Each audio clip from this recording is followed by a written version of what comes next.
पाकिस्तान जाके बिरयानी किसने खाया था? किसने खाया था? राहुल गांधी तो नहीं गए थे। निमंत्रण दे करके बुलाया गया था मोदी जी को। अब तक तो हमको पता था कि बिना निमंत्रण है और खाने के बाद आए तो बताए कि आहा बड़ा लजीज भी बनाया था। क्या नाम हुआ आपका? अनुराग पांडे। आप क्या कहेंगे मोदी जी का जो बयान रहा है उस पर क्या आपको किस तरह की प्रतिक्रिया आपकी है? मोदी जी के बयान से देखिए दो बात तो सामने आ गई। मोदी जी जो कहते हैं वही करते हैं। उनके कहने का मतलब ये होता है कि हम जो बोल रहे हैं वह हम अपने स्वयं के लिए बोल रहे हैं। मुसलमानों से उनका क्या रिश्ता रहा है इसको उन्होंने उजागर कर दिया है।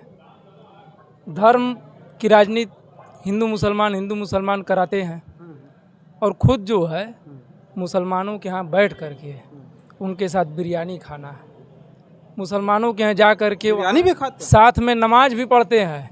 मोदी जी पर भूल गए का इमरान खान को?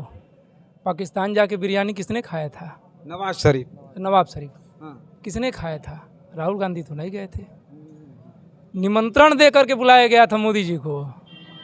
अब तक तो हमको पता था कि बिना निमंत्रण है और खाने के बाद आए तो बताए कि आहा बड़ा लजीज भी बनाया था। तो ये हाल है मोदी जी का। मोदी जी का देखिए, आपको दिखा देते हैं, पूरा देश देखना चाहे तो देख ले।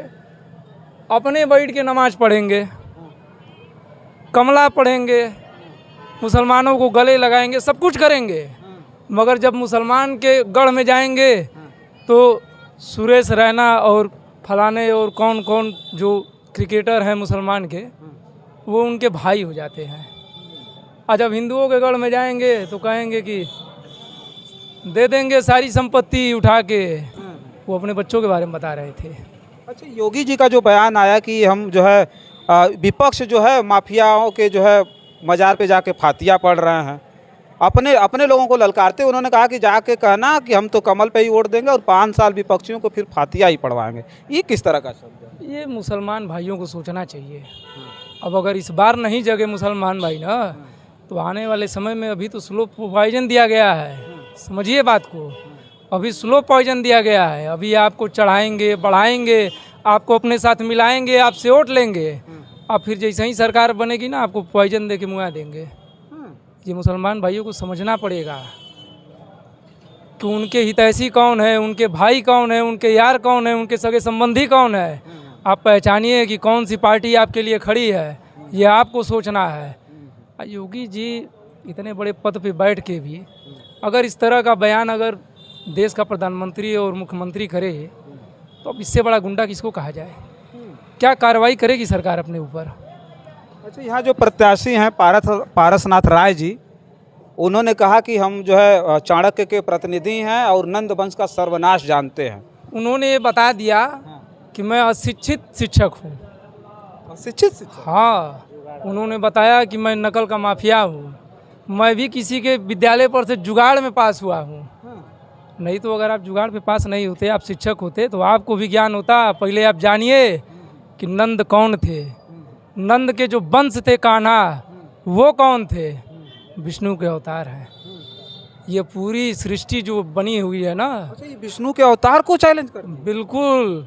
और विष्णु के अवतार में हिंदू भी है, मुसलमान भी है, सिख भी है, ईसाई भी है, पारसी भी है। पूरी सृष्टि एक एक कण जो है पूरे विश्व का सृष्टि के पालनहार थे। पालनहार है। न उनका कहीं अंत है, न कहीं आदि है, कहीं कुछ नहीं है। और वही इस देश के पूरे सृष्टि के जो है पालनहार हैं। आप उसको चैलेंज कर रहे हैं तो वो अपने वंश का नाश बताए हैं। समझ रहे हैं? ये कंस हैं, राक्षस हैं। कान्हा जब जन्म लिए थे तो कभी पूतना को भेजे, तो कभी किसी को भेजे, कभी किसी को भेजे। वैसे ही ये भी बन के आए हैं। अब पता नहीं कौन सा इनका रोल है। अब ये नहीं समझ में आ रहा है कि उन सारे दानवों में इनका वाला रोल कौन सा है। अब ये रोल बतावें तो फिर इनके आगे का काम हम बतावें।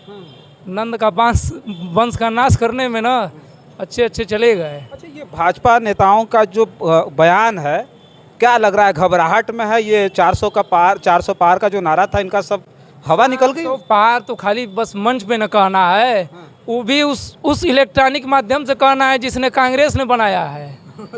जिस माइक से आप ऐलान कर रहे हैं, जिस मंच पे खड़े होकर आप ऐलान कर रहे हैं कि मैं 400 पार हो जाऊंगा, वह माइक भी कांग्रेस की देन है। और वो मोबाइल भी कांग्रेस की देन है, जिस मोबाइल से आपको वायरल किया जा रहा है। आप अपने सर्वे को क्यों नहीं बता रहे हैं कि आरएसएस और भाजपा के लोगों ने जो अपने कार्यालय में सर्वे किया है उसमें इन्होंने डिक्लेयर कर दिया है कि मैं 178 सीट पा रहा हूँ। उसमें भी कहीं बेईमानी रही होगी। ये 140 से 130 के बीच में है।